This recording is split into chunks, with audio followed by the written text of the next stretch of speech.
Pour commencer, je vais vous parler de quelque chose d'assez important qui est, alors j'espère que ça, c'est que il y a des scientifiques, un grand nombre de scientifiques, qui ont tiré la sonnette d'alarme dans un message qu'ils ont adressé au monde entier. Et ils ont été relayés par l'UNESCO. Donc le courrier de l'UNESCO a relayé leur message et ça a été aussi suivi par le secrétaire général des Nations Unies qui a dit que leur appel était un appel au sursaut, donc quelque chose d'assez important. Et c'est un appel qui annonce des catastrophes écologiques à venir. Et je vais vous lire un morceau de cet appel qui regroupe plusieurs centaines de scientifiques, dont des prix Nobel. Jamais les hommes n'ont affronté jusqu'ici un péril dont la gravité et l'ampleur relèvent de la conjugaison de plusieurs phénomènes. Chacun d'eux suffirait déjà à lui seul à créer des problèmes insolubles. Tous à la fois, il signifie que les souffrances humaines vont terriblement s'aggraver dans un proche avenir et que toute vie s'éteigne ou risque de s'éteindre sur la planète. Nous, biologistes et écologistes, sommes convaincus que ces problèmes existent, qu'ils sont planétaires et interdépendants et qu'ils peuvent être résolus si, écartant nos mesquins et égoïstes intérêts, nous visons à satisfaire les besoins de tous les hommes. Détérioration de l'environnement, la qualité des milieux où nous vivons se dégrade à un rythme sans précédent. Diminution des ressources naturelles, notre terre n'est pas sans limite et ses ressources, pour une part, s'épuisent. Néanmoins, la société industrielle gaspille ses ressources non renouvelables. Le déboisement, les barrages, la monoculture, l'utilisation incontrôlée des pesticides et des foliants, l'exploitation minière à ciel ouvert et autres pratiques d'exploitation imprudente, voire stériles, ont contribué à créer un déséquilibre écologique dont les effets catastrophiques se sont manifestés. Je ne vous lis pas tout. Désolé de plomber un peu l'ambiance dès le début. Alors, ce qui est intéressant dans cet appel, ce n'est pas le seul appel du même genre. On en a régulièrement dans la presse. Pourquoi je cite celui-ci ? Eh bien parce que celui-ci, il a une caractéristique un peu différente des autres, un peu intéressante, c'est que il a été publié en 1971. D'accord. J'étais pas né. J'étais pas né et déjà la planète allait mal. C'était déjà la fin du monde pour bientôt. Vous pouvez lire cet appel, il est en accès libre sur Internet, on peut le trouver sur le courrier de l'UNESCO de l'époque. Imaginez une seconde que on prenne notre machine à remonter le temps et puis qu'on aille voir tous ces scientifiques, là, ces 2200 savants. Ils aiment bien ce genre d'appel, on aime bien citer le nombre de gens qui ont signé, ça fait consensus, ça fait beaucoup. Que diraient les signataires de cet appel, donc du message, ça s'appelle le message de Menton, si on leur disait, ah bah oui, vous avez peur, et puis là, les 50 prochaines années, vous allez voir, on va consommer encore plus de pétrole, encore plus de gaz, encore plus de charbon, on va doubler la population mondiale, il parle des barrages, il va y en avoir encore plus, les barrages, il y en avait 16 000 à leur époque, aujourd'hui il y en a 60 000. Donc il y avait peur des barrages, on en a beaucoup plus. Les pesticides, tous les indicateurs dont ils se plaignent, tous les indicateurs environnementaux dont ils nous disent que toute vie risque de s'éteindre sur la planète, tous ont doublé, triplé, quadruplé. Si vous allez avec votre machine à remonter le temps pour leur dire voilà ce qui va se passer, qu'est-ce qu'ils répondraient ? Ils répondraient mais c'est une catastrophe. Vous n'avez pas suivi nos conseils. La Terre en 2025, mais ça doit être un enfer. En vrai, non. Enfin, non. Il y a des problèmes, hein, évidemment. Mais je crois que c'est important d'arriver à imaginer ce qu'ils auraient ressenti si on leur avait dit ce qu'on allait faire. Tous ces scientifiques, tous ces savants, tous ces gens très sérieux et bien intentionnés. Nous, on ne peut pas se projeter dans 50 ans. Donc le même genre d'appel que vous avez lu dans la presse l'année dernière, l'année d'avant, tout le temps, on ne peut pas se projeter dans 50 ans. On ne peut pas savoir si ça va se passer ou pas. Mais ce genre d'appel instille l'idée que dans 50 ans, la Terre sera invivable. Eh bien, en vrai, il y a 50 ans, on avait déjà cette même inquiétude. On n'a pas suivi les conseils qui nous étaient donnés. Et pourtant, eh bien, nous sommes toujours là. Nous sommes même 2 fois plus nombreux sur la Terre. Nous vivons plus longtemps, en meilleure santé. Nous nous alimentons mieux. l'alphabétisation a énormément progressé, l'espérance de vie en bonne santé augmente aussi. Ces 50 dernières années sont des années de prospérité, d'une façon générale, avec évidemment 1000 nuances, 1000 différences. Il y a des endroits où ça va moins bien, des endroits où, évidemment, c'est toujours contrasté, mais d'une façon générale, la trajectoire est très clairement vers le mieux et vers le beaucoup mieux, malgré les annonces catastrophistes de l'époque. Ce qui est intéressant, c'est de voir aussi, c'est pas seulement de dire « ah, ils se sont trompés », c'est surtout de voir à quel point déjà à l'époque, tous les éléments du discours écologiste étaient déjà en place. C'était les mêmes arguments qui étaient donnés, les mêmes inquiétudes, la même forme qui était donnée à tout. Nous vivons dans une mythologie écologiste qui s'est mise en place à peu près à cette époque, pour un tas de facteurs que je ne vais pas développer, malheureusement. C'est des choses très, très difficiles à comprendre, et je crois qu'on comprendra vraiment ce qui s'est passé dans très longtemps, mais on peut donner quelques éléments. Essentiellement, c'est une peur qui nous vient de la guerre froide. Et donc, je crois que c'est important, quand vous voyez l'annonce des prochaines catastrophes et tout, c'est important de penser que tout ça, ça n'est pas nouveau. En fait, ça n'est pas hier qu'on a inventé ce discours-là. Ce discours, il est très ancien, et il est même suffisamment ancien pour qu'on puisse commencer à dire on l'attend, là, l'apocalypse, elle ne vient pas, là. Hein, ça fait 50 ans qu'on attend, et comment ça se fait que c'est toujours pas là, hein? Donc, je vais vous parler d'écologie ou d'écologisme, et vous l'aurez compris, d'une façon que vous entendez probablement jamais. Vous ne pouvez même pas l'entendre, puisqu'il y a certains médias comme Radio France qui interdisent l'expression de ce genre de choses, tout simplement. Ils ont clairement décidé qu'on n'avait pas le droit de débattre de ce genre de choses. Et donc c'est l'une des principales raisons qui font que je suis très content d'être ici, c'est qu'on va discuter, on va débattre, on ne sera pas tous d'accord. Je n'ai pas l'impression a priori d'avoir un public convaincu, et ce n'est pas du tout mon intention. C'est au contraire, mon ambition, ça ne va pas être de vous convaincre forcément que j'ai raison, mais au moins que vous ayez une fois entendu l'autre discours, le discours de ceux qui pensent différemment, et qu'on ne connaît en général qu'au travers des caricatures qui sont faites par le camp d'en face, pour aller vite. Donc je vais principalement parler de climat, et je vais commencer par les points sur lesquels, aussi bien l'alarmisme contemporain écologiste, que je vais centrer sur le climat, et ceux dont je suis, qui s'appellent les climato-réalistes. Commençons par les points où nous sommes tous d'accord. Donc d'abord, la température de la Terre a augmenté d'environ 1 degré depuis le milieu du 19e siècle. On peut discuter. Tout peut toujours être discuté. La science, c'est toujours la discussion, le débat. On peut avancer, mais on peut toujours questionner. Ça n'est jamais interdit. Et certains le font, pas tellement sur la réalité du réchauffement, mais plutôt sur son ampleur exacte. Est-ce que c'est vraiment 1 degré? C'est difficile de mesurer quelque chose d'aussi fin. Au 19e siècle, on n'avait pas beaucoup de moyens pour mesurer la température de la Terre, donc c'est des reconstitutions. Il y a beaucoup de choses à dire, mais d'une façon générale, on peut dire que l'existence d'un réchauffement climatique est acceptée à peu près universellement. Ensuite, un autre élément, c'est l'augmentation de la présence de gaz à effet de serre dans l'atmosphère, principalement le CO2. On va rester sur le CO2, on ne va pas parler de tout. Donc on est passé de 380 à 415 ppm. Alors là, il y a quelque chose qui m'arrive de faire parfois pour un public à qui j'ai envie d'être pas très gentil, quand c'est des publics un peu prétentieux. Je leur dis, quelle est la proportion de gaz carbonique dans l'atmosphère? Et les gens disent 10%, 20%, 30%. On a facilement ça, y compris dans un public à 0,04%. Parti par million, c'est des pour millionièmes, si vous voulez. Donc ça fait 0. Donc on est passé de 0,038 à 0,041% de gaz carbonique dans l'atmosphère en un peu plus d'un siècle. Ça n'est pas contesté non plus. Là aussi, on peut aller dans les détails, mais ça paraît assez clair.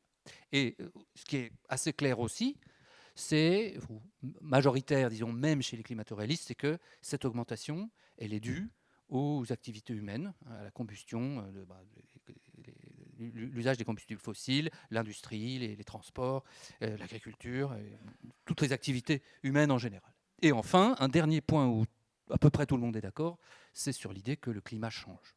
Ce n'est pas la peine de nous montrer telle et telle évolution. Oui, le climat n'a jamais été stable. Il n'y a jamais eu de paradis climatique originel, dont nous aurions été chassés quand nous aurions croqué la pomme de la connaissance au XIXe siècle, au moment de la révolution industrielle. Le climat, ça change, et on le sait, à toutes les échelles de temps et à toutes les échelles d'espace. Donc ça, c'est un accord assez vaste. Ce sont 4 points qui sont importants. À chaque fois que vous montrez un changement dans le climat, ce n'était pas comme ça il y a 50 ans, ce n'était pas comme ça il y a 200 ans, ça n'est pas un argument contre le climato-réalisme, c'est juste l'énoncer que bah oui, le climat, c'est comme la nature, on sait depuis le 19e siècle que la nature, ça change, l'évolution fait partie de notre monde. Et puis évidemment, il y a des points de désaccord qui portent principalement sur les conséquences qu'on tire de ces points d'accord et la portée qu'on leur donne. Le premier point de désaccord, donc j'ai donné ici le point de vue des climato-réalistes, qui est le mien, c'est que d'abord, il n'y a pas de crise climatique. On a l'impression que tous les jours, il se passe un truc et qu'on va tous mourir demain parce qu'il y aura un cyclone, parce qu'il y aura une sécheresse, une inondation. Oui, il y a des événements météorologiques, des catastrophes naturelles, tout ça existe. Ça a toujours existé. Et il n'est pas du tout évident qu'il y en a plus aujourd'hui qu'hier. Quand on regarde les indicateurs, quand on regarde ce qu'on voit, c'est pas évident, et c'est même plutôt le contraire qui est vrai. Donc on n'est pas dans une situation de crise, d'autant moins que nous sommes aujourd'hui extrêmement bien armés pour faire face aux catastrophes naturelles. Bien mieux aujourd'hui qu'il y a un siècle, qu'il y a 2 siècles. Aujourd'hui, un cyclone, on sait l'anticiper, on sait s'en protéger. Une sécheresse aussi, on sait l'anticiper, on sait la gérer. On a les moyens bien mieux aujourd'hui qu'hier, précisément grâce à notre technologie et notre développement industriel. Ensuite, on doit distinguer ce qu'on voit de ce qu'on prévoit. C'est-à-dire qu'on souvent dit oui, bon d'accord, ça va, il n'y a pas de problème aujourd'hui, mais attention, demain ou après-demain ou en 2030, en 2050, en 2100, ça va être terrible. Ça, il faut faire la différence entre ce qu'on observe aujourd'hui, ce qu'on voit, et là, bon, avec toutes les imprécisions qu'il peut y avoir dans les mesures, et ce qu'on anticipe. Les deux n'ont pas le même statut, d'accord, ne sont pas le même niveau de vérité. Ce qu'on voit, si on fait bien notre travail, on peut dire d'accord, c'est à peu près correct, on ne va pas mettre en cause tout et n'importe quoi. Mais ce qu'on prévoit pour 2100, quand on voit ce qu'on prévoyait pour l'an 2000, encore tout simplement 30 ans avant l'an 2000, on rigole. Rien ne s'est produit. On n'a pas du tout anticipé tout un tas de choses. Donc, ce qu'on prévoit n'a pas le même statut de vérité que ce qu'on voit. Ensuite, on surestime la part globale de l'influence humaine sur le climat. Ça ne veut pas dire qu'elle soit nulle. Au moins à l'échelle locale, on sait que ça a un rôle. Si vous allez à Lyon ou à Saint-Georges-de-Renins, j'imagine qu'il fait 2 degrés de plus à Lyon en été très, très facilement, et même bien plus, pour des raisons locales.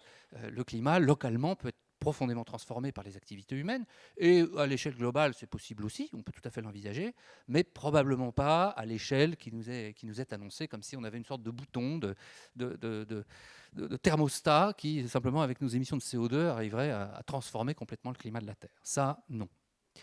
Et enfin, les remèdes qui sont proposés à cette supposée crise climatique sont une catastrophe absolue.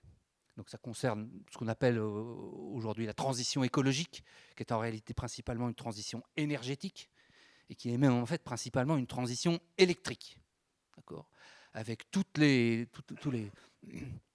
les projets de transformation de l'appareil de production énergétique. Donc on veut remplacer essentiellement les centrales nucléaires par des panneaux solaires et des éoliennes. On sait que ça ne marche pas, que c'est polluant, que c'est cher, que ça ne produit pas une énergie de bonne qualité pour tout un tas de raisons, notamment l'intermittence, et que ça accroît notre dépendance à des industries et ça accroît nos importations. Donc ça a à peu près tous les défauts. Donc même si on croit qu'il y a une crise climatique, les éléments qu'on essaie de mettre en place pour lutter contre sont à la fois dérisoires et pires que le mal. Ce qui est d'ailleurs un élément assez fort pour dire qu'on a affaire à quelque chose de mythique. Mythique, c'est pas juste, c'est le titre de mon livre, Mythes et légendes écologistes. C'est pas juste un terme pour faire genre, pour faire rigolo. C'est vraiment un mythe au sens fort du terme. C'est-à-dire, on n'est pas dans le réel, on ne s'intéresse pas vraiment à l'efficacité de ce qu'on va faire pour lutter. Ce n'est pas une question qu'on a le droit de poser. Qu'est-ce qu'on va économiser comme réchauffement si on met des éoliennes plutôt que des centrales nucléaires? Vous n'aurez jamais la réponse à cette question. On ne se pose pas cette question. L'utilité de ce qu'on fait, l'utilité mesurable, n'est pas considérée comme importante, parce qu'on est dans le mythe, et donc il faut agir avec les ressorts du mythe. Alors, ce qu'on voit, donc je ne vais pas m'intéresser à ce qu'on prévoit, je ne vais pas vous dire le temps qu'il va faire en 2100, je n'en sais rien. Et en vrai, personne n'en sait rien. Mais par contre, on peut dire les choses qu'on observe hein, sur notre Terre. Alors, on n'a pas beaucoup de données. On est assommé de chiffres, on est assommé de tout un tas de choses, mais en fait, on n'a pas beaucoup de données, parce que c'est difficile de collecter des données climatiques, c'est difficile de reconstituer le climat du passé. On n'a jamais, enfin, avant ces dernières années, on ne se préoccupait pas beaucoup de savoir la température moyenne de la Terre, si tant est que cette notion ait un sens. Donc, on a des données assez récentes. Peu de données sur le long terme. Donc, je vais en donner quelques-unes qui illustrent quand même toute la difficulté qu'il y a à analyser les choses. Donc on voit là, c'est l'évolution de la température globale ces dernières années. Alors je crois que c'est 2023, donc vous allez dire que je triche un peu parce qu'il y a eu un petit pic encore après. Mais on voit très bien, malgré le mouvement un peu erratique des courbes, on voit très bien qu'il y a une tendance au réchauffement depuis un peu plus d'un siècle. C'est difficile de reconstituer avant 1850. Déjà, vous n'avez pas les barres d'erreur, mais les barres d'erreur au XIXe siècle sont énormes. Et on voit que cette hausse, elle est assez contrastée. En particulier, entre les années 1950 et 1980, on a une légère baisse qu'on voit assez bien sur la courbe, qui est un peu paradoxal parce que c'est précisément le moment où, après la Seconde Guerre mondiale, on a commencé à émettre énormément, l'industrialisation du monde a commencé. C'est justement là que ça a commencé à se refroidir un petit peu. Avant, donc entre 1910 et 1940 ou 50, vous avez aussi une hausse de la température qu'on voit assez bien, qui est à peu près aussi rapide que celle qu'on connaît aujourd'hui, et qui, elle, ne peut pas avoir été causée par les gaz à effet de serre. Personne ne prétend que c'est les gaz à effet de serre qui ont causé cette première hausse au début du XXe siècle. Donc, question évidemment, qu'est-ce que c'est ? Mais on n'en sait rien.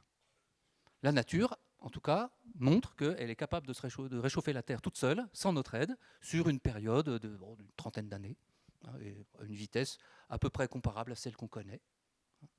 Donc, on voit bien qu'on n'est pas obligé d'invoquer le CO2 et qu'on doit peut-être aussi essayer de réfléchir à d'autres types de causes qu'on ne connaît pas, qui ont pu montrer leurs effets déjà au début du XXe siècle. Alors une courbe un peu plus récente, là je vous montre une deuxième courbe, donc ça c'est une courbe satellitaire. Je l'aime bien parce que les courbes satellitaires, au moins, elles n'ont pas tous les biais. La précédente, elle remonte jusqu'à 1850, c'est bien, mais avec beaucoup d'hypothèses et beaucoup de difficultés pour les données anciennes. Donc là on a une des courbes faite avec des mesures satellitaires. Vous voyez, elle est très récente, elle commence en 1979, c'est normal, avant on n'avait pas de technologie spatiale, était insuffisamment développée, et on voit que oui, le réchauffement est là, mais enfin, c'est quand même surtout erratique, et ça va quand même pas très vite. Et à ce rythme-là, on va pas mourir carbonisé en 2100, loin de là. La hausse est tout à fait raisonnable, elle ne montre pas d'accélération particulière. Alors là on sort tout juste. Donc si j'avais fait l'exposé juste il y a quelques mois, là, j'aurais pu couper et puis vous faire peur en disant, vous avez vu, il y a une grosse hausse. On sait que c'est des hausses ponctuelles, elles sont dues probablement, cette hausse ici finale, elle est due au phénomène El Niño probablement. Et personne ne pense sérieusement que c'est le CO2 qui est en cause, puisque le CO2 est censé avoir une action plutôt de long terme. Même si on admet que c'est le CO2 ici qui fait que la courbe a tendance un petit peu à monter, on ne peut pas dire qu'il se presse quand même, ça va doucement. C'est quelques dixièmes de degrés sur 40 ans, on est loin de la fin du monde. Alors, autre angoisse largement propagée, c'est la hausse du niveau marin. C'est la version modernisée du déluge. On va être tous noyés sous la hausse du niveau marin. Alors voilà, donc à nouveau une série un peu récente qui commence dans les années 93-94, qui fait une synthèse de la hausse globale du niveau marin. Et vous voyez que c'est assez régulier et que ça ne va pas très vite. C'est-à-dire qu'à la fin du siècle, à ce rythme-là, on va prendre 30-40 cm de hausse. Alors vous allez dire, c'est terrible, c'est beaucoup. En vrai, on peut reconstituer avec les marégraphes la hausse depuis la fin du 19e siècle, et on constate que, oui, ça monte peut-être un peu plus vite, mais il y a telle barre d'erreur avant que c'est difficile d'avoir un avis. La hausse du niveau marin n'a pas attendu le développement industriel. C'était déjà commencé à la fin du 19e siècle. D'accord.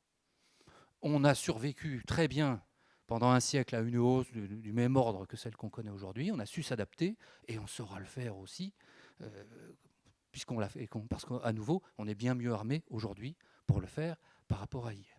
D'accord ? Pas de raison de s'inquiéter. Si vous avez peur pour les îles, genre Maldives, parce que ça a été c'est un grand truc, ça. Depuis notamment qu'il y avait eu un conseil des ministres qui avait été fait sous l'eau pour alerter.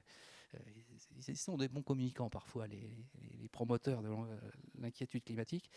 En fait, les Maldives, curieusement, elles ne perdent pas de superficie, au contraire, elles ont plutôt tendance à s'étendre. Pour des raisons qu'on ne va pas développer ici, mais qui sont liées au phénomène. Alors ça dépend du type d'île, évidemment. Les atolls coralliens, on a des explications. Il y a des explications qui peuvent tenir à la tectonique des plaques, au volcanisme, donc aussi aux usages locaux. Mais d'une façon générale, les Maldives, la superficie des Maldives a plutôt tendance à augmenter, pas de beaucoup. Et en passant, les Maldives, il y a 3000 ans, elles n'existaient pas. Elles étaient sous l'eau. D'accord ? Donc 3000 ans, c'est pas beaucoup pour le climat. Ça montre bien les grandes évolutions dans lesquelles on est juste un tout petit peu. Et donc, ne vous inquiétez pas trop pour les Maldives. D'ailleurs, eux-mêmes ne s'inquiètent pas trop, puisqu'ils ont construit une dizaine d'aéroports internationaux un peu partout sur les îles pour développer le tourisme, sur des îles dont le point culminant, c'est généralement 1 mètre. Donc, s'ils avaient vraiment peur de la submersion des îles, je ne suis pas sûr qu'ils auraient investi des millions de dollars dans des aéroports internationaux pour développer le tourisme. La banquise. Allez, la banquise. Alors, je ne vais pas vous faire tout le jeu, mais quelques points de repère, d'accord ? On en parle moins de la banquise, vous avez remarqué ? Vous vous souvenez, il y a 10 ans, la banquise, c'était tous les jours. 10-15 ans. Tout le temps, la banquise. Parce que la banquise, si elle fond, eh bien, ça va faire une couche blanche au pôle Nord, qui ne sera plus là et qui ne pourra plus réfléchir les rayons du soleil. Et donc, ça va créer un emballement climatique, parce que la chaleur sera absorbée, ne pourra plus être expulsée. Alors, effectivement, quand on voit donc c'est la courbe dont on dispose de l'évolution de la banquise. Je passe les détails de la façon dont elle est faite. Il ne s'agit pas de contester. C'est des courbes. Toutes les courbes que je vous montre sont des courbes tout à fait officielles que vous pouvez trouver partout et qui sont contestées par personne. Et on peut jouer avec les courbes. On peut faire plein de choses bien. Par exemple, vous voyez, en 2007, Al Gore reçoit le prix Nobel de la paix. Et ça tombe bien parce que c'est juste au moment où la banquise connaît un pic, un minimum qu'on n'avait encore jamais observé. 2007, ça a été une année terrible. Relisez les articles de 2007, on avait très peur de la fonte totale de la banquise. Effectivement, c'était nouveau, on n'avait jamais vu ça depuis 1979. C'était pas, mais bon, effectivement, on était à un minimum. Et donc, si vous prenez un point un peu haut, vous prolongez pour prévoir l'avenir de la banquise à ce moment-là, et vous faites, comme Al Gore, vous pronostiquez une fonte complète en 2013, qui ne s'est pas produite, puisque non seulement elle ne s'est pas produite, mais ce qu'on peut remarquer. Alors, une courbe, c'est toujours... on croit qu'une courbe, c'est objectif, c'est neutre et tout, mais là, la façon dont la courbe est présentée, elle n'est pas neutre du tout. Parce qu'au-dessus de la courbe, il y a une droite de tendance, une droite rouge, d'accord, qui force le regard à imaginer que ça baisse. Alors, c'est pas que ça n'a pas baissé, mais si on enlève la courbe rouge, on voit quand même que la courbe ne raconte pas tout à fait l'histoire d'une banquise qui s'effondre. Elle raconte plutôt l'histoire d'une banquise qui était assez calme au début, qui a baissé dans les années 2000 et qui ne baisse plus depuis 15 ans. Le point de 2007, là, le point minimum, alors il y a eu des points plus bas, mais d'une façon générale, en tendance, si on passe au-dessus des grosses variations évidemment qu'il y a toujours, c'est un nouvel état relativement stable. On ne peut peut-être pas en tirer grand-chose, c'est une durée un peu courte, mais en tout cas, on tient sûrement là l'explication du fait qu'on ne parle plus de la banquise dans les médias, parce qu'on ne bat plus de records, on n'a plus de tendance à la baisse, ça n'est plus aussi catastrophique que prévu. Ah, les ours polaires. C'est tellement mignon, les ours polaires. Enfin, quand on se tient loin, c'est tellement mignon. C'est des sacrés chasseurs, les ours polaires. Ils ne sont pas gentils du tout. Ils étaient environ 10 000, c'est très difficile de les compter, mais disons 10 000 en 1960. Aujourd'hui, ils sont combien ? Ouais, toi tu sais, Henri, mais...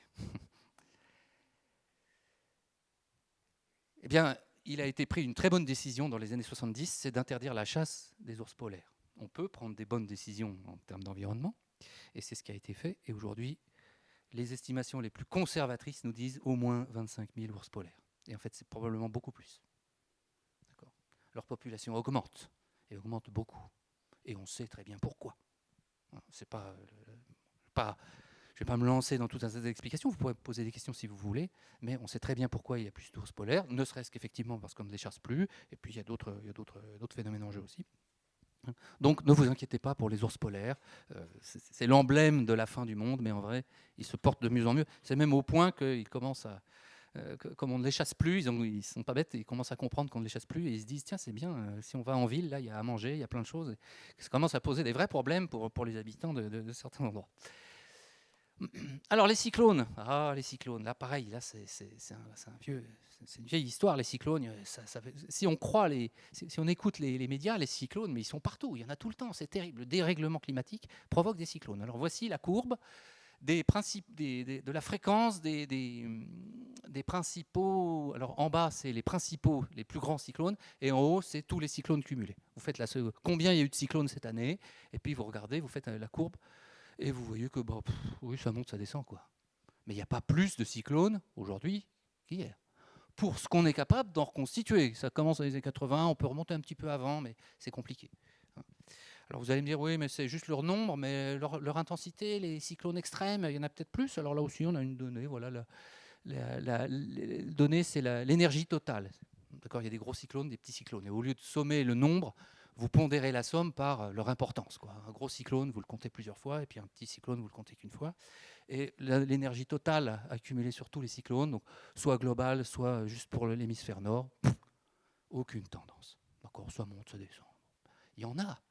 C'est pas qu'il n'y en a pas. Et d'ailleurs, quand il y en a, aujourd'hui, ils font beaucoup plus de dégâts. Et ça, effectivement, il y a quelques jours, il y a les assureurs qui ont dit ça. Il y a eu un article dans le Figaro qui dit les assureurs qui s'inquiètent en disant oui, ça coûte de plus en plus cher, alors pas que les cyclones, mais toutes les catastrophes naturelles. Oui, et en un sens, évidemment, ne comprenez pas mal ce que je dis, en un sens, tant mieux. Parce que ce que ça veut dire, si un cyclone aujourd'hui coûte plus cher qu'un cyclone d'hier, c'est qu'il y a plus à détruire, qu'on a construit des maisons, qu'on a construit tout un tas de choses. Et donc, évidemment, quand il n'y avait rien, le cyclone, il ne détruisait rien. Aujourd'hui, on a construit plein de choses. Et quand vous filtrez ça, quand vous comparez ce qui est comparable, en vrai, il n'y a pas plus de destruction, il y en a même plutôt moins, puisqu'on est bien mieux armé aujourd'hui, encore une fois, pour lutter contre les cyclones. Est-ce que vous préférez recevoir la visite d'un cyclone quand vous êtes en Floride ou quand vous êtes dans les Philippines? Faites le bon choix. En Floride, on sait faire. En Philippines, on est beaucoup moins riche. Il y a beaucoup moins de normes, il y a beaucoup moins de possibilités de faire venir les secours, etc. Et effectivement, le même cyclone fera beaucoup plus de dégâts et beaucoup plus de victimes. Alors la concentration atmosphérique en CO2. Donc, je l'ai dit, ça c'est un point d'accord. C'est l'évolution. Donc, en 1960, on était à...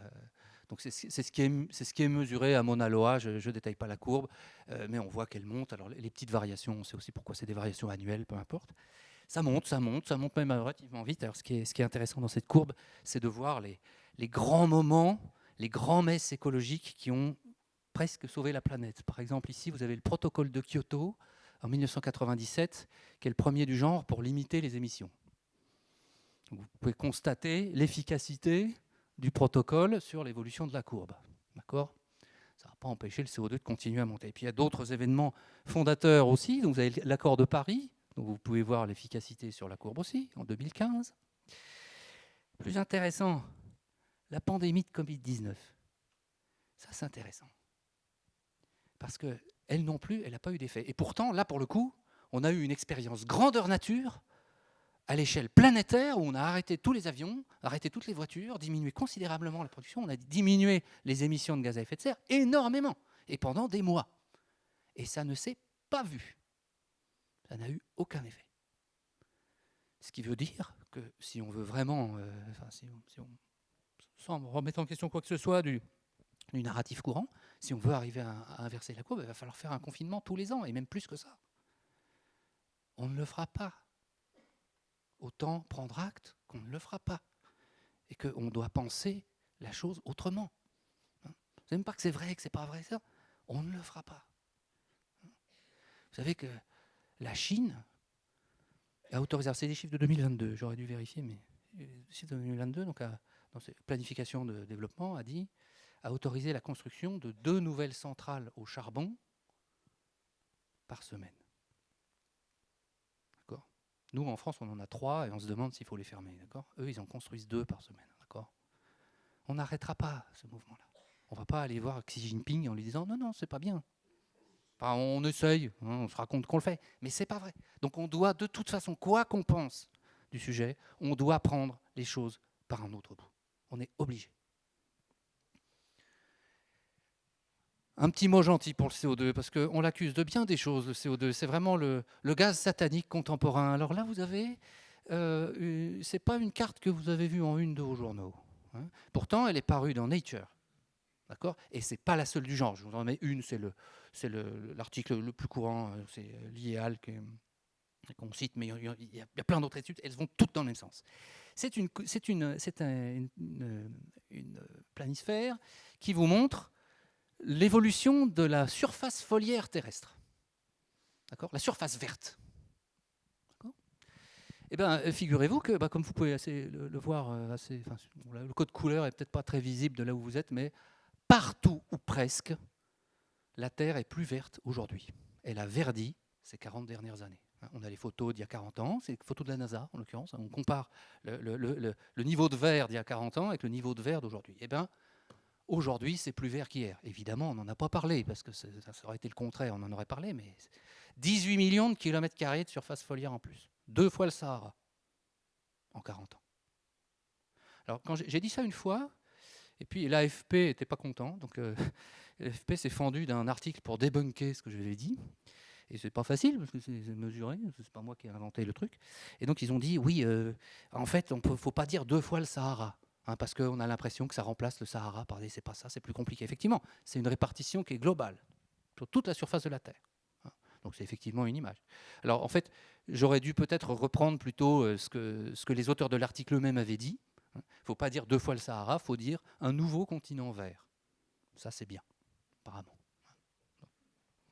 Mais effectivement, c'est l'équivalent d'un nouveau continent vert en 40 ans. Et ça n'est pas une surprise. Je sais ici qu'il y a des maraîchers, vous me disiez, monsieur le maire. Eh bien, les maraîchers, je suppose que vous faites comme font bien les maraîchers, c'est que pour que, si vous faites pousser des légumes ou des fruits, dans vos serres, si vous avez des serres, vous mettez du CO2 dedans. Probablement. Parce qu'on sait, ça s'appelle le cycle de la photosynthèse, c'est connu depuis des dizaines d'années, que le CO2, c'est le nutriment premier des plantes, et que plus il y en a, plus les plantes poussent bien. On le mesure en laboratoire, on le mesure à l'échelle économique, parce que c'est utilisé dans l'agriculture, et on le mesure à l'échelle globale. Les auteurs de cette étude pensent que le verdissement de la planète, alors il n'est pas dû que au CO2, mais il est dû à 70% au CO2. C'est leur évaluation. D'accord ? Donc c'est un bienfait, le CO2. Ce n'est pas un polluant. Vous ne risquez rien à respirer du CO2. Quand on importait nos masques pendant le Covid, la teneur du CO2 qu'on avait entre notre nez et nos masques, c'était peut-être 10-15 000 ppm. 100 fois la concentration habituelle. Enfin 10-15 000, même probablement plus. C'est 100 fois plus, je crois. Quand on expire, il y a 100 fois plus de CO2 dans la bulle qu'on expire que dans l'atmosphère. Donc ce n'est pas un polluant, et c'est aussi le gaz le plus vert qui soit. Il fait pousser les plantes. Alors que faire pour finir ? Après, on va lancer la discussion.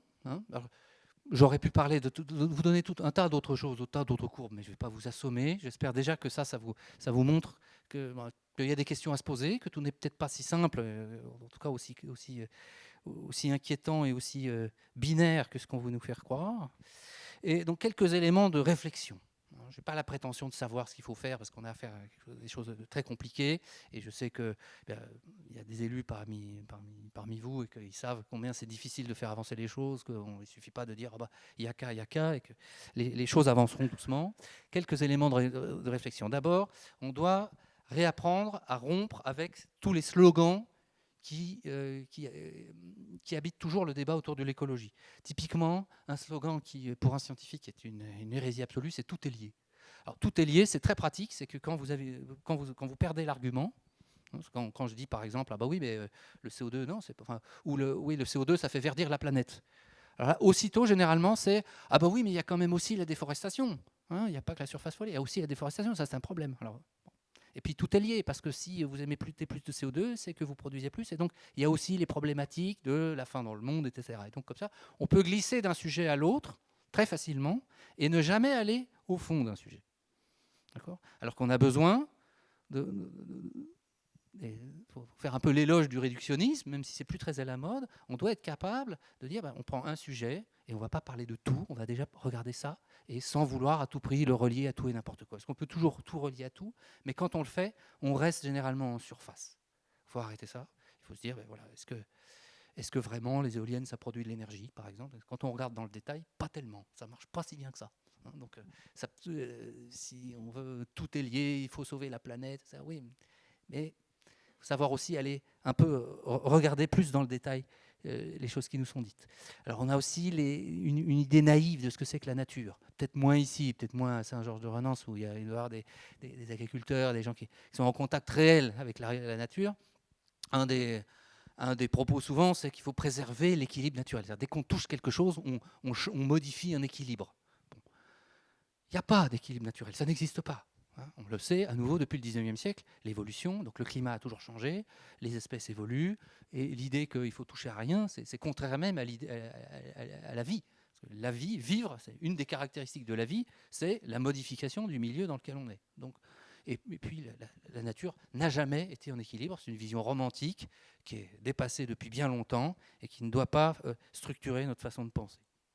Alors, je serais assez, et là je parle un peu sous couvert de monsieur le maire et des élus locaux que vous êtes, c'est qu'on doit revenir à une vision locale de l'environnement. Ce problème de climat, c'est que ça a globalisé l'environnement. Il faut agir à l'échelle planétaire, donc on fait des grandes réunions internationales, les conférences des partis avec tous les chefs d'État, alors que souvent, les problèmes de l'environnement sont des problèmes locaux. Il faut dépolluer un endroit, il y a évidemment beaucoup de choses à faire, voilà, éviter les décharges sauvages, ce genre de choses. Bien sûr, ça existe, je ne dis pas que ça n'existe pas, mais ça se traite souvent, le plus souvent, à une échelle locale, municipale, régionale éventuellement, mais pas beaucoup plus loin.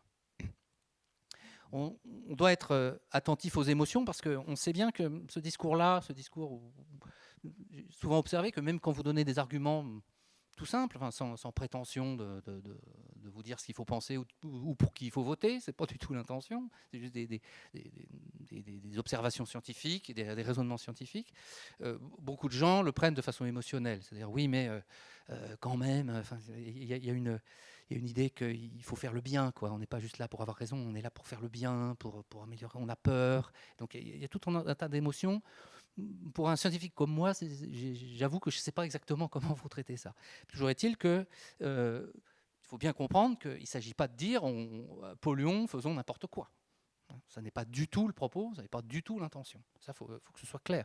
Au contraire, revenir aux vraies questions environnementales, ça permettra d'être bien plus efficace. Quand vous plantez des éoliennes soi-disant pour sauver la planète, vous utilisez des terres rares vous utilisez des matériaux très polluants, vous êtes obligé de mettre des centaines de tonnes de béton sous votre éolienne pour qu'elle tienne debout. Personne ne sait comment on enlèvera ça quand les éoliennes auront fini de servir. On ne se préoccupe pas beaucoup des oiseaux, des grands rapaces qui se font hacher dans les pales des éoliennes. Voilà, donc si on se repose ces questions-là, on peut régler ces problèmes environnementaux qui peuvent être des problèmes tout à fait réels.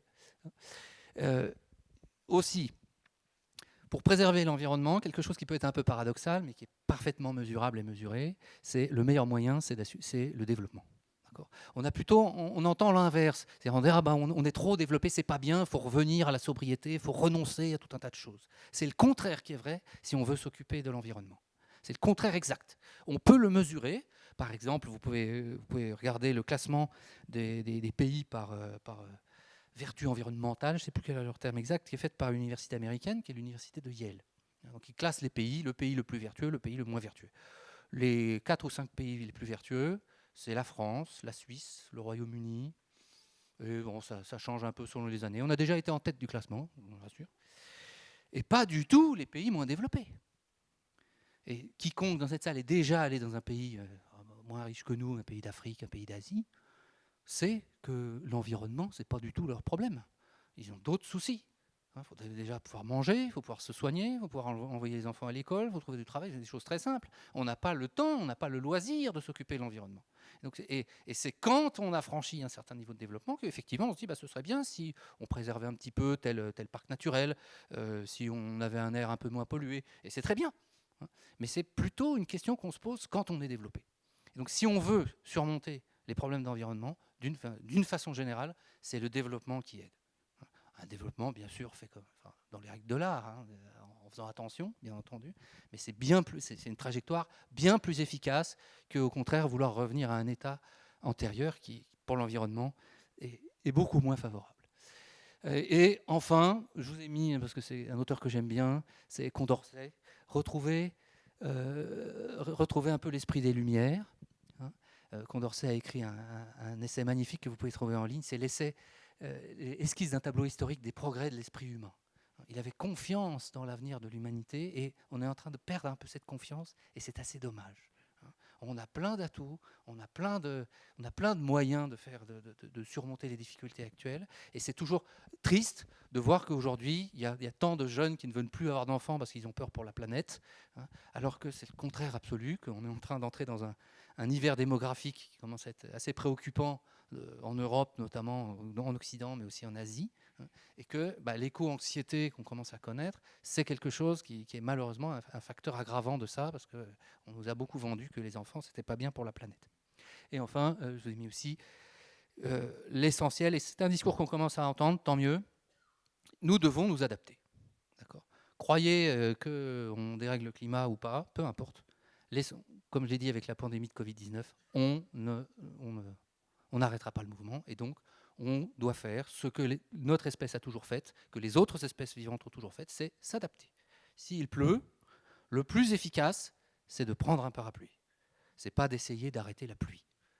C'est beaucoup plus efficace sur le court terme et sur le long terme, c'est beaucoup moins cher, c'est beaucoup moins dangereux, et tout le monde peut le faire sans danger. Voilà. Et bien sûr, je dois finir avec 3 petits points parce qu'il y a bien d'autres choses à faire, à dire, à inventer, à imaginer et à discuter tous ensemble. Voilà, je vous remercie de votre attention.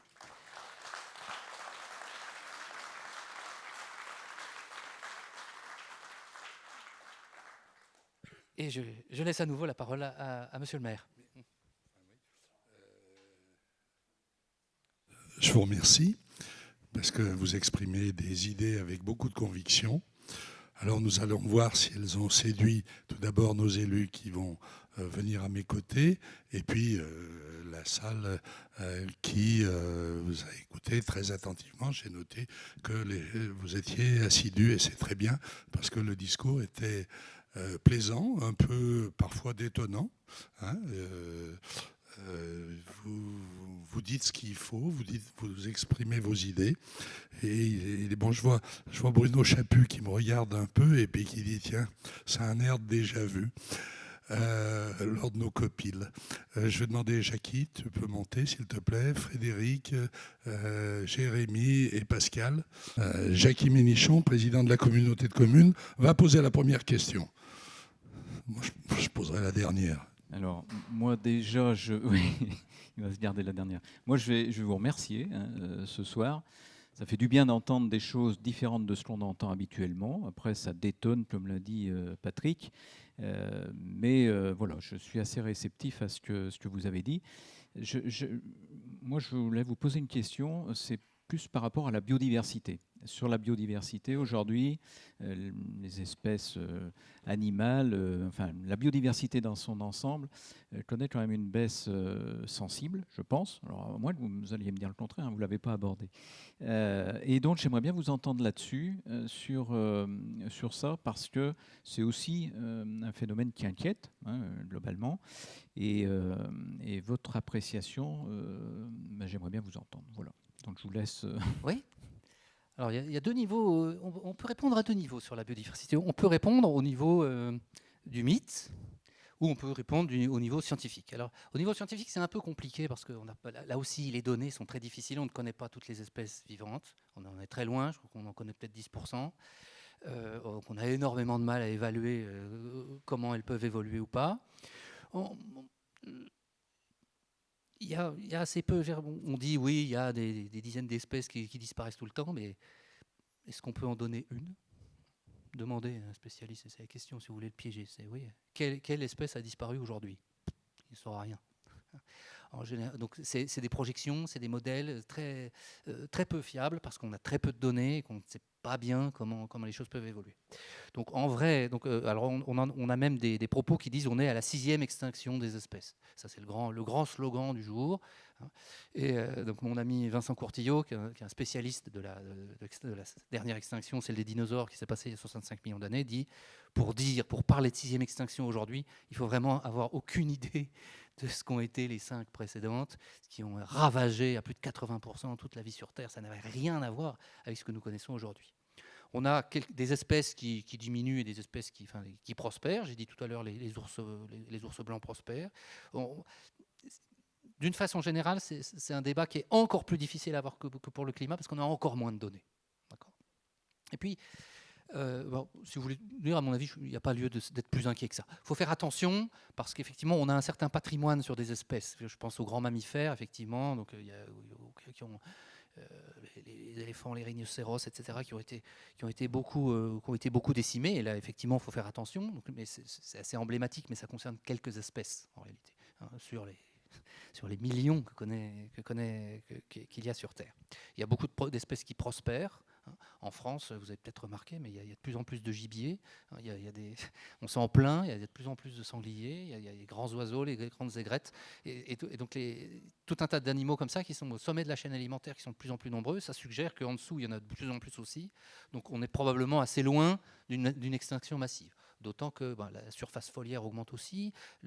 Dans nos pays, au moins, en France, la forêt gagne du terrain. On gagne quand même 80 000 hectares chaque année.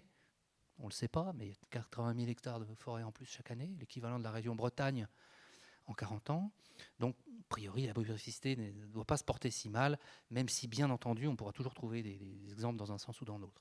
Et puis, il y a le côté mythique de ça, c'est que la biodiversité, c'est peut-être le prochain récit. J'ai dit tout à l'heure, quand je parlais de l'appel de Menton, tout ça, ça commence dans les années 70. Et les peurs écologiques, c'est toujours le même récit de base, mais c'est comme Mission Impossible, vous savez. Moi, j'adore la série des Missions Impossibles avec Tom Cruise. C'est tout le temps le même film. La course-poursuite, le gros méchant, le compteur avec 5, 4, 3, 2, 1 avant que la bombe explose, c'est toujours le même film. Mais ça marche toujours parce qu'on change un petit peu le décor. Au lieu que ça se passe à Paris, ça se passe à Londres. Et puis voilà. Et c'est très bien. Et ben, le récit écologiste, il est un peu comme ça. Dans les années 60, c'était la pollution. Rachel Carson, Printemps silencieux. Dans les années 70, c'est l'épuisement des ressources. Et aussi, donc c'est le rapport au Club de Rome. Et c'est la surpopulation. Après, on a eu les pluies acides. Après, on a eu la couche d'ozone. Alors, ça peut être vrai ou pas. Je ne suis pas en train de dire que c'est tout faux ou tout vrai. Mais c'est le renouvellement du récit. Et depuis les années 2000, le récit, c'est le climat. Le climat, il ne veut pas quitter la scène. Il est là depuis longtemps. C'est celui qui a le mieux marché de la franchise. Mais on sent quand même que ça fait longtemps qu'on raconte le même film, là, donc il va falloir passer au film suivant. Et la biodiversité, c'est un client assez sérieux qui recopie les méthodes qui ont bien marché pour le climat. Donc il y a le GIEC pour le climat, il y a les PBES pour la biodiversité. C'est une transition possible dans la mythologie écologiste. Voilà. Okay. Alors, avant de passer la parole, je veux juste préciser que je suis un adepte de Condorcet.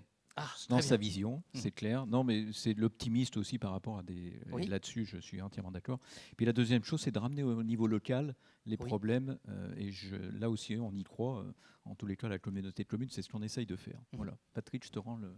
Non, si je peux me permettre d'intervenir sur le sujet, pardon, je dirais quand même que cette 6e extinction de masse, il faut la relativiser, notamment par le fait qu'on ne connaît qu'une infime partie de la biodiversité, notamment marine, et même la biodiversité terrestre, ce qui se passe un petit peu sous terre. On connaît juste les quelques centimètres, les premiers centimètres, mais après il se passe des trucs un peu bizarres. Donc on n'a pas de crainte à avoir. Mais je rebondirai sur ce que vous disiez tout à l'heure et un peu sur ce que tu dis, Jackie. Je pense que lorsque nous, à notre échelle, nous parlons de biodiversité, c'est notre biodiversité locale. Et effectivement, je ne pense pas qu'on est des grands barbares et que nous sommes les Attila de l'environnement. Donc on essaye autant que faire se peut de préserver les espèces qui sont autour de nous. Et on a besoin des chasseurs pour réguler un petit peu les espèces, le gibier, etc. Et lorsque nous faisons des aménagements, ce sont les problèmes que nous avons avec les services de l'État. Et il n'y a pas le président de Liberté qu'aujourd'hui, qui est une grosse zone industrielle que nous aménageons, que nous avons commencé d'aménager, qui n'est pas achevée.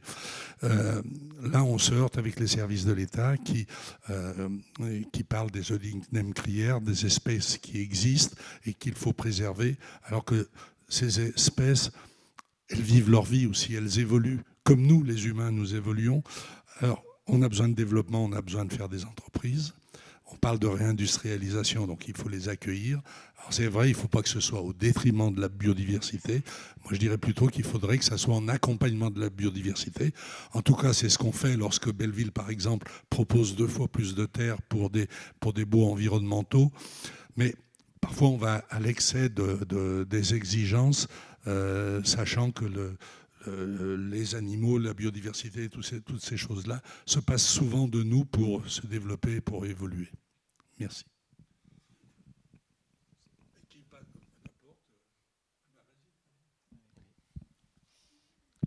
Oui, bonsoir à tous. Comme ça, le micro, il ne change pas de table. Bon, nous, on n'a pas trop de microbes, je crois.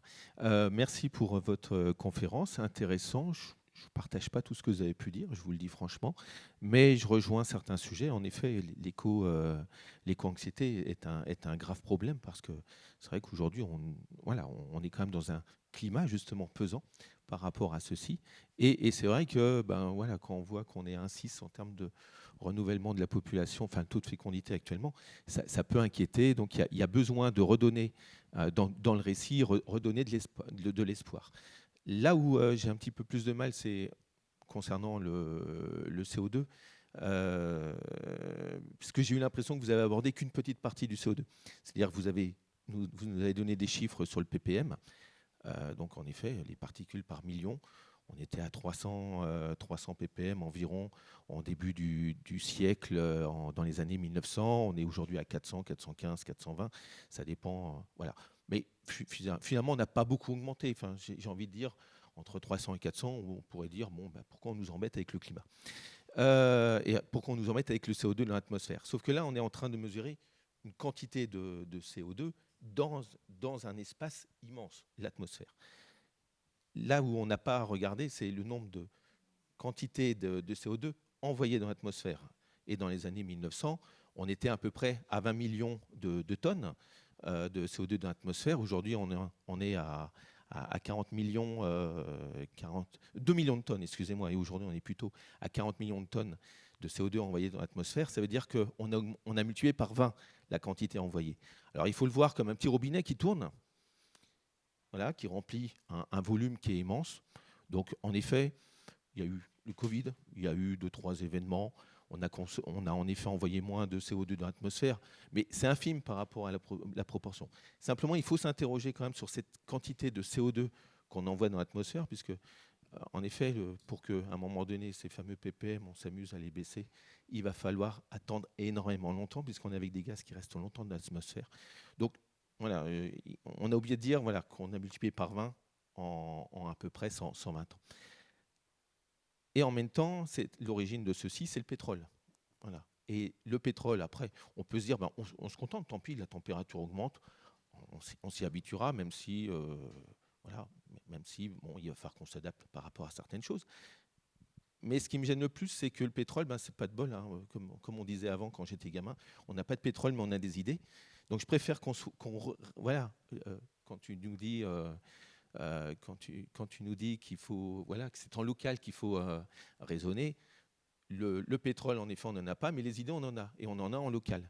Donc je pense que autant le pétrole, laissons-le aux autres, même si en réalité, cette énergie, elle est immense. Il suffit d'un gramme de pétrole pour avoir énormément d'énergie. Donc c'est une matière précieuse, mais c'est une matière qui n'est pas sans fin. Aujourd'hui, on voit bien, pour aller en venir en chercher, on est obligé de commencer à gratter dans les gaz bitumineux. Enfin, ils sont plus aussi autant accessibles. On en aura encore pendant pas mal de temps. Il faut arrêter de tout... voilà. Mais il y en a, mais voilà. En tout cas, c'est pas sans fin. Donc, je pense que nous, et ne serait-ce qu'en termes de dépendance énergétique, on se doit en tout cas d'avoir nos dépendances énergétiques. On a la chance d'avoir des centrales nucléaires et je pense qu'il ne faut surtout pas cracher sur nos centrales nucléaires. On peut développer à côté un peu de développement, développement durable. Voilà. Par contre, dans le Beaujolais, de toute façon, en tant qu'élu, on est tous d'accord, on n'en veut pas d'éoliennes. Je crois qu'on l'écrit d'ailleurs on l'écrit dans le SCOT. Donc, c'est pas, pour nous, les éoliennes, ce n'est même pas un sujet. Mais regardons quand même en énergie. Ne crachons pas sur les énergies renouvelables. Mais par contre, en effet, regardons aussi l'énergie nucléaire qui nous rend quand même un petit peu plus dépendants, même si vous allez me dire l'uranium, il faut quand même bien aller le chercher. Mais en tout cas, voilà, simplement, moi je vous pose la question, c'est le pétrole, c'est pas sans fin non plus, et qu'est-ce qu'on aura derrière, et qu'est-ce qu'on laissera aussi à nos générations futures, si c'est nous qui consommons tout d'un seul coup. Alors, il y a une réponse qui est en forme de bon mot, dont on ne connaît pas l'auteur, qui consiste, qui est assez profonde, qui consiste à dire l'âge de pierre n'a pas pris fin par manque de pierre. D'accord. Et de la même façon, l'âge du pétrole ne finira pas par manque de pétrole, probablement. D'abord parce qu'effectivement, il y en a beaucoup. Le phénomène qu'il y a avec le pétrole, effectivement, il faut aller le chercher de plus en plus loin, mais ça, c'est un phénomène classique, c'est le phénomène que les anglophones appellent le hanging fruit. Dans un premier temps, vous prenez quand vous faites la cueillette des pommes, vous prenez la pomme qui est juste le plus près. Et puis évidemment, après, une fois que vous les avez ramassées toutes, faut aller chercher les autres qui sont forcément un peu plus loin. C'est toujours comme ça. C'est pas spécifique au pétrole. Ça ne veut pas dire qu'il n'y a plus de pommes sur le pommier. En fait, il y en a beaucoup plus qui sont moins accessibles qu'il y en a qui sont accessibles. Et c'est ce qui est en train d'arriver aujourd'hui. C'est-à-dire qu'on a maintenant la technologie offshore, on a effectivement les hydrocarbures de schiste qui ont fait des États-Unis un nouvel exportateur de pétrole. Plus personne n'y croyait. Dans les années 80, on pensait que c'était fini, que les États-Unis allaient importer du pétrole jusqu'à la fin. Ils sont redevenus exportateurs. Personne n'a imaginé ça il y a 40 ans. On ne doit pas voir le pétrole et d'une façon générale les ressources comme une sorte de grande cuve dans laquelle on prendrait et puis un jour il n'y aurait plus rien dedans. Les choses sont plus compliquées que ça. Parce que l'innovation permet d'augmenter la quantité de pétrole qu'on est susceptible d'aller chercher. Elle permet aussi de faire des économies d'énergie. Aujourd'hui, une voiture consomme à peu près 3 fois moins qu'il y a 50 ans. Donc c'est comme si on avait triplé la quantité de pétrole, indirectement. Il y a effectivement les nouvelles technologies. On sait que dans les puits de pétrole qu'on n'exploite plus, il y a encore plein de pétrole, mais qu'on n'est pas capable d'aller chercher, parce que la technologie n'était pas prête, parce que c'était plus simple d'aller chercher ailleurs. Quand ça se compliquera, on développera probablement les technologies et on aura à nouveau du pétrole. Et l'expérience montre dans ce genre de choses qu'on finit par avoir des coûts de production inférieurs. Quand l'innovation est là. Donc on ne va pas manquer de pétrole, c'est pas un sujet réel. D'ailleurs, je crois que plus personne n'en parle vraiment, surtout depuis qu'on ressort les vieilles annonces. Demain, il n'y aura plus de pétrole, demain, il n'y aura plus de pétrole. Ça a un siècle. Les premières annonces que bientôt il n'y aura plus de pétrole, c'est l'US Geological Survey, je crois en 1912, qui déjà annonçait qu'il n'y aurait plus de pétrole exploitable bientôt. Donc c'est un faux problème en termes de capacité de production. On n'a pas de problème à court et à moyen terme. Effectivement, il y a en revanche la problématique de la dépendance que ça induit. Et c'était la raison pour laquelle le programme électronucléaire en France a été lancé. C'était le premier choc pétrolier à inciter les gouvernants à développer le nucléaire. C'était une très bonne stratégie. Pour l'instant, malgré tout, on a quand même un peu de mal à s'en passer. Les véhicules électriques, ça ne marche pas si bien que ça. C'est une technologie qui n'est pas mature, qui ne marche qu'à grand coup de subvention. Mais effectivement, peut-être que demain, on aura des batteries qui fonctionneront bien et on pourra passer au tout électrique. Faisons confiance à l'innovation pour ça, je pense. Voilà.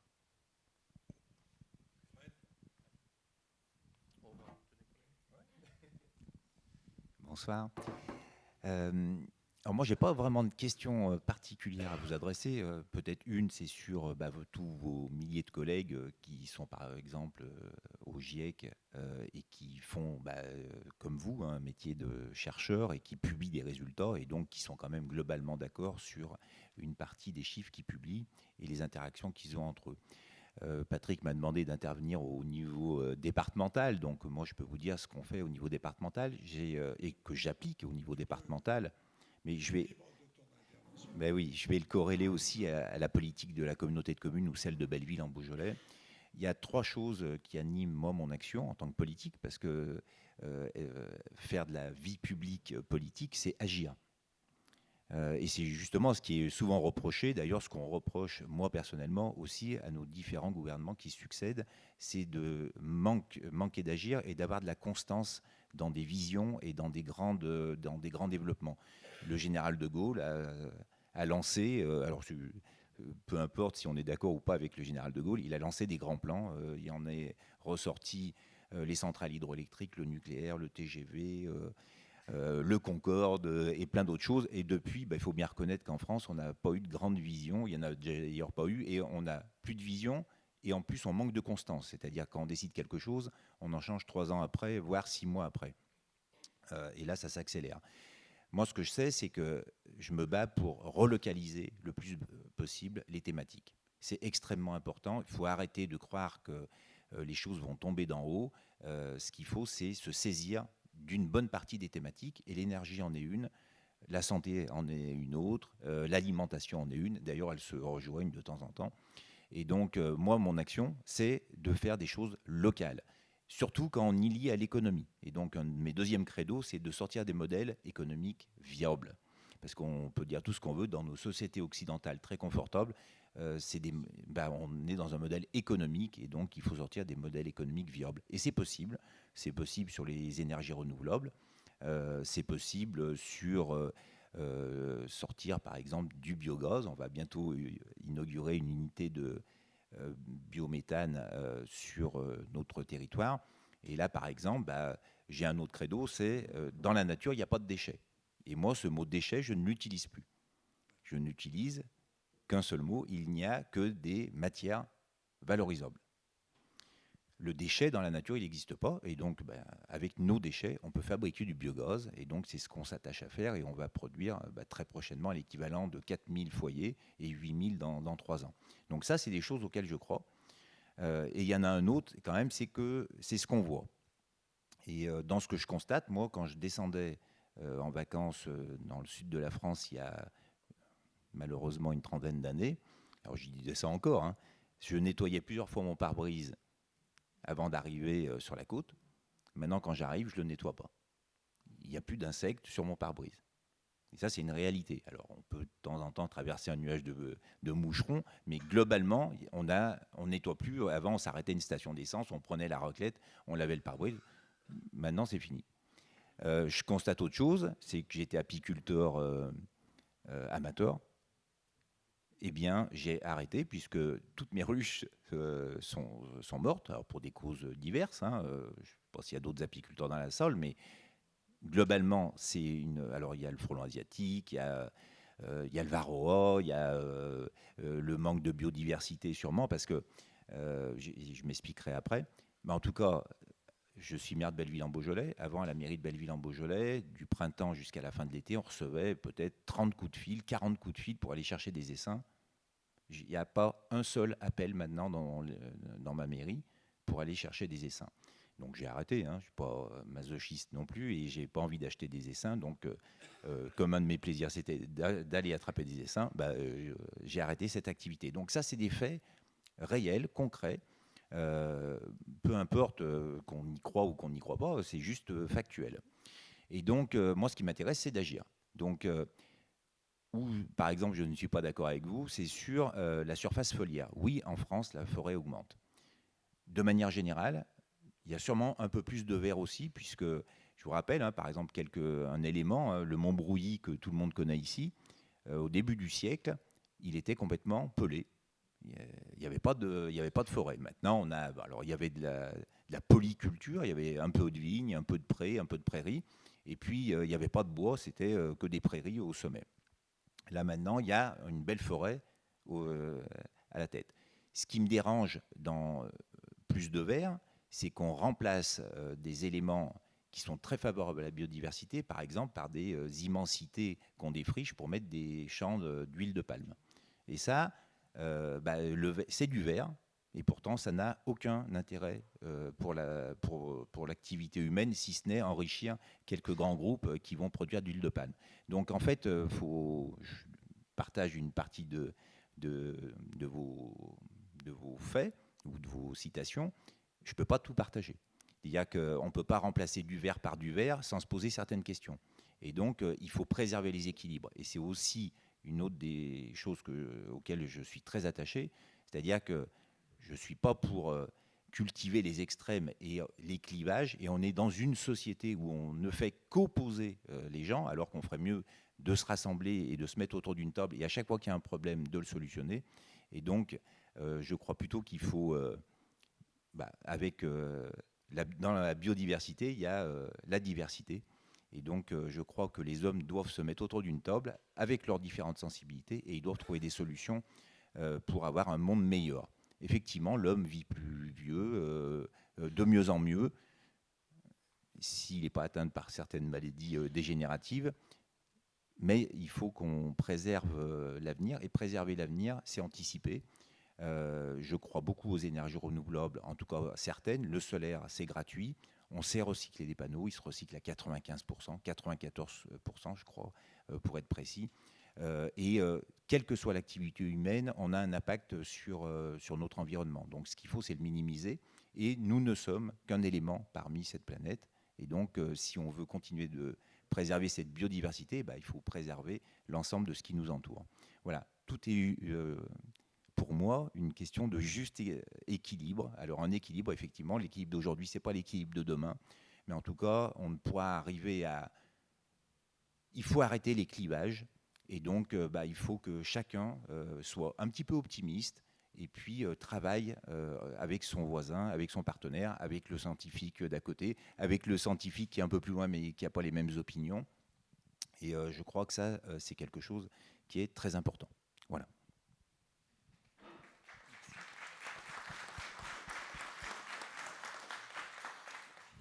Alors, il y a beaucoup de choses dans ce que vous avez dit. Donc, je ne sais pas si je vais peut-être pas tout rebalayer.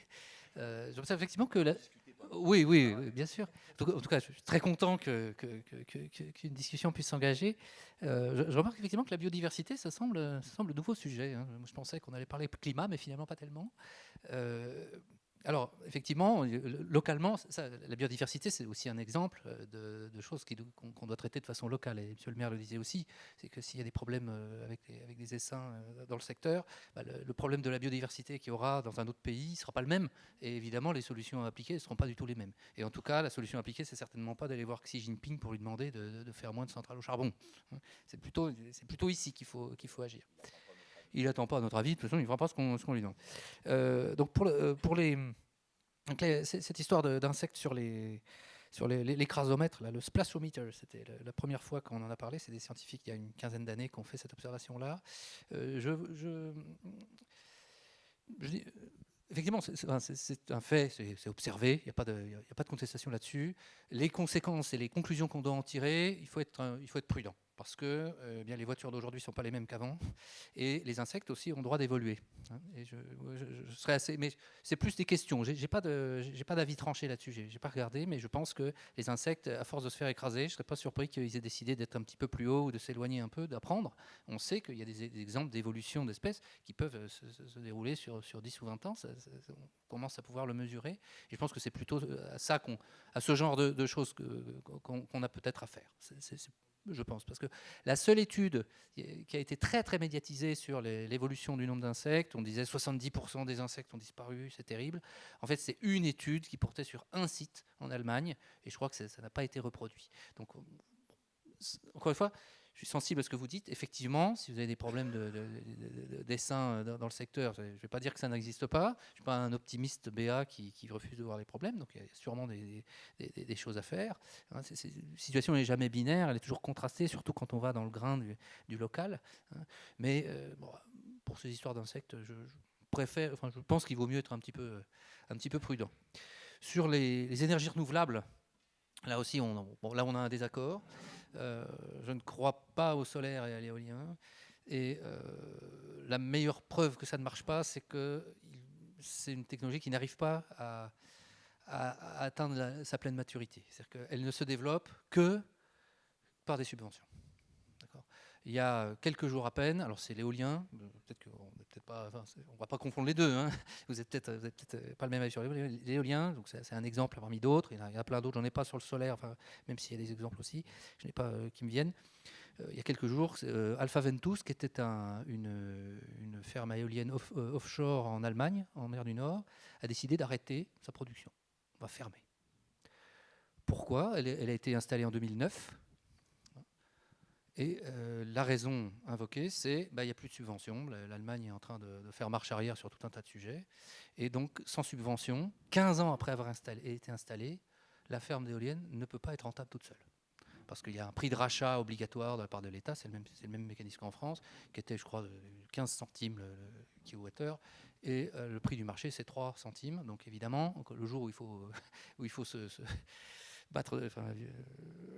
voler de ses propres ailes, c'est plus compliqué. Et c'est au point que donc, ça ferme. Et le solaire est à peu près dans le même état, c'est-à-dire que si l'État ne met pas la main à la poche, ça ne marche pas.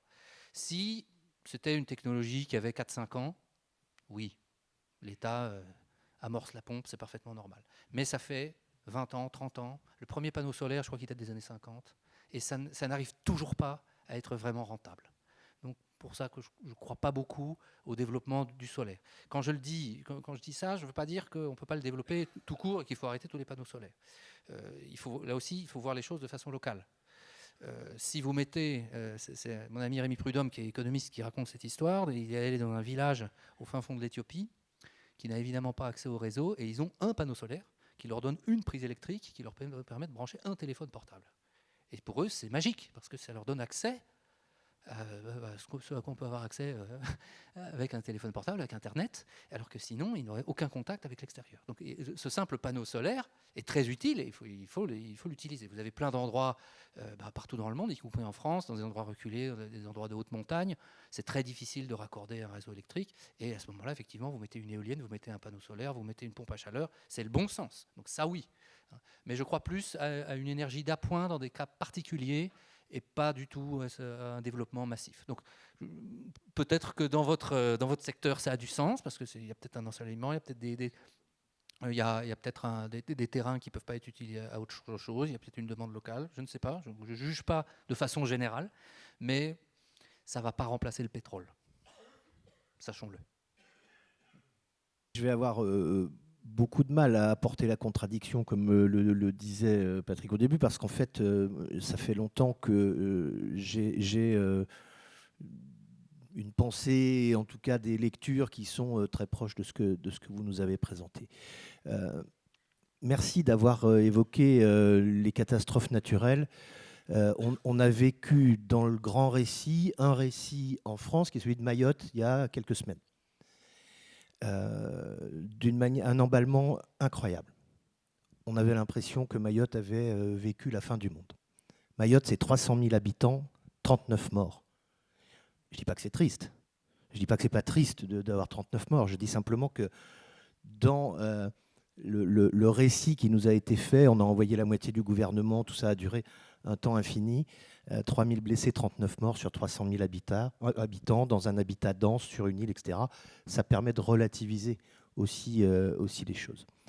Vous avez évoqué le trou dans la couche d'ozone tout à l'heure. Moi, quand j'étais gamin, le trou dans la couche d'ozone, c'était tous les jours, matin, midi et soir, à tel point qu'on nous a vendu des ampoules électriques qui allaient sauver l'ozone, qui allaient sauver la planète, et dont on se rend compte aujourd'hui qu'elles sont impossibles à recycler. Bon, ça aussi, ça faisait partie du grand récit. Pour autant, il y a quand même une ou deux questions sur lesquelles j'aimerais vous entendre. La question du déchet, aujourd'hui. Globalement, la question du déchet reste pour les collectivités, pour les élus locaux, et finalement pour l'ensemble de nos concitoyens, une question majeure. Frédéric, tout à l'heure, disait qu'il n'y a pas de déchets. Hélas, oui, quand on est en matière de déchets organiques, etc., mais malgré tout, on peut avoir un certain nombre de déchets ultimes. Qu'est-ce qu'on en fait? Est-ce qu'on continue de les enterrer? Il y a la question du plastique. Est-ce que vous avez des chiffres? Quelle est votre vision? Parce qu'on nous parle beaucoup de ce fameux continent de plastique, etc.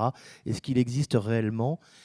Quel est son impact? Quel est aujourd'hui l'état de nos océans par rapport à cette pollution du plastique? On nous parle de polluants éternels. En ce moment, c'est le gros truc. On en voit plein les journaux, des polluants éternels, les PFAS, les phtalates, etc. Qu'est-ce qu'on peut, sur le plan scientifique, savoir de cela et de l'impact que ça aura? La question du pétrole, pour moi, elle est dramatique. On se tire une balle dans le pied en Europe en refusant, ne serait-ce que d'explorer. On a interdit d'explorer les pétroles et les gaz de schiste. Et depuis le début du conflit en Ukraine et la fin des approvisionnements russes, la France est le premier client des États-Unis pour des pétroles de schiste qui arrivent par plein bateau. Et ça, surtout, on ne le dit pas non plus. Mais la réalité, c'est celle-là. On est encore aujourd'hui dans cette situation avec une France qui est le premier client des États-Unis sur ces pétroles et gaz de schiste, ce qui est une aberration complète. Et j'ai l'impression que sur le pétrole, on a quand même un problème fondamental, c'est que le récit dont vous parlez, il permet aussi de vendre ce pétrole au prix de l'or et de gaver un État obèse. Tout en se tirant une balle dans le pied, parce que tout à l'heure on disait en France on n'a pas de pétrole mais on a des idées. Mais moi je crois qu'en France on n'a pas de pétrole, mais les Chinois ont des idées et ils ont les moyens. Et ça, je trouve que c'est absolument terrible de faire ce constat-là quand on est des décideurs locaux. Après, il y a évidemment plein de choses sur lesquelles moi je vais me retrouver avec Frédéric, avec Jackie et avec vous. Agir localement, oui, je pense que c'est la meilleure façon de faire. On est sorti du Big is Beautiful. On est plutôt aujourd'hui dans le Small is Beautiful. On a des capacités de réaction qui ne sont pas les mêmes que l'État, qui est devenu un espèce de léviathan qui veut s'occuper de tout, mais qui ne s'occupe de rien. Et en tout cas, un empêcheur de tourner en rond. Donc voilà quels étaient l'état de mes réflexions après votre exposé. Merci beaucoup.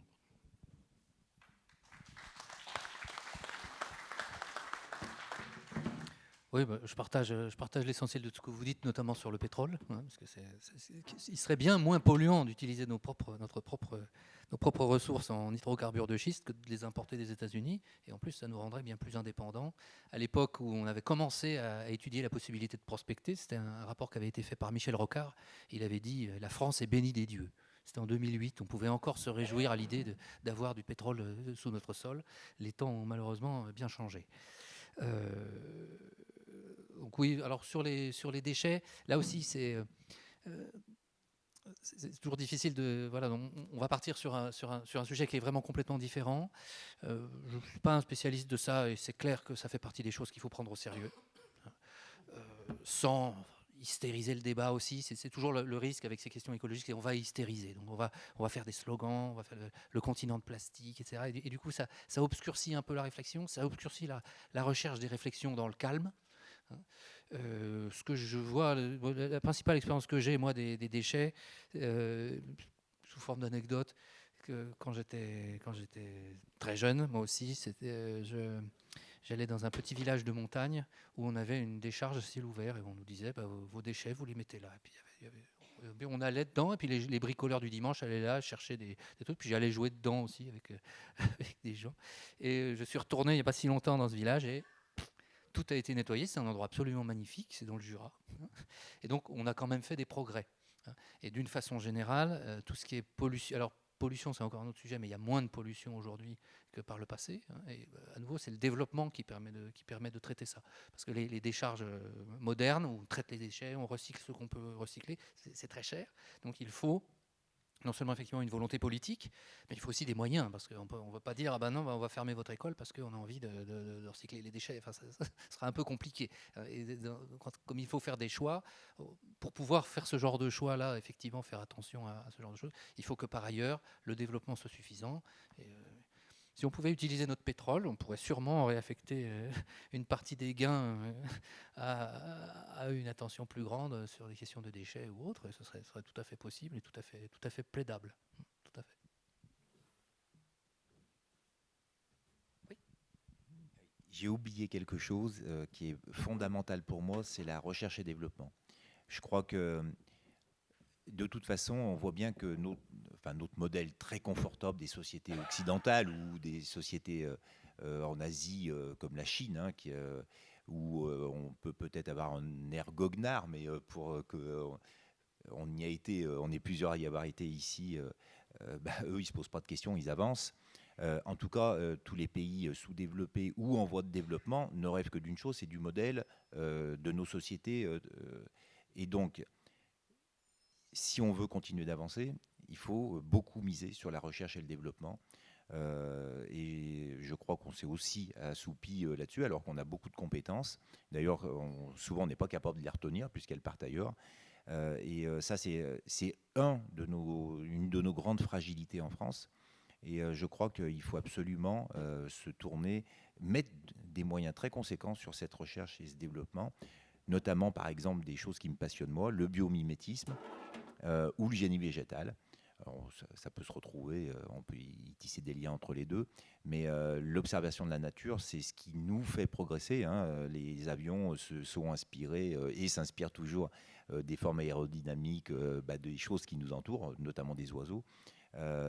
Et donc, je crois que sur ce point-là, c'est quelque chose aussi sur lequel il faut miser, parce que notre société confortable, avec effectivement une longévité qui s'est accrue de façon très très forte, eh bien, elle ne repose que sur anticiper et inventer les modèles de demain. Donc ça, c'est quelque chose, moi, qui me touche aussi très fortement.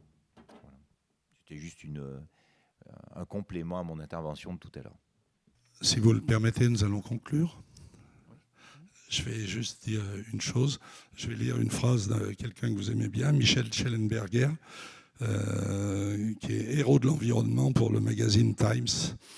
Je crois que l'humanisme environnemental finira par triompher de l'écologie apocalyptique, parce que la grande majorité des individus sur notre planète veulent à la fois la prospérité et la nature, et pas la nature sans la prospérité. Méditons sur une écologie heureuse. Merci, à la prochaine fois.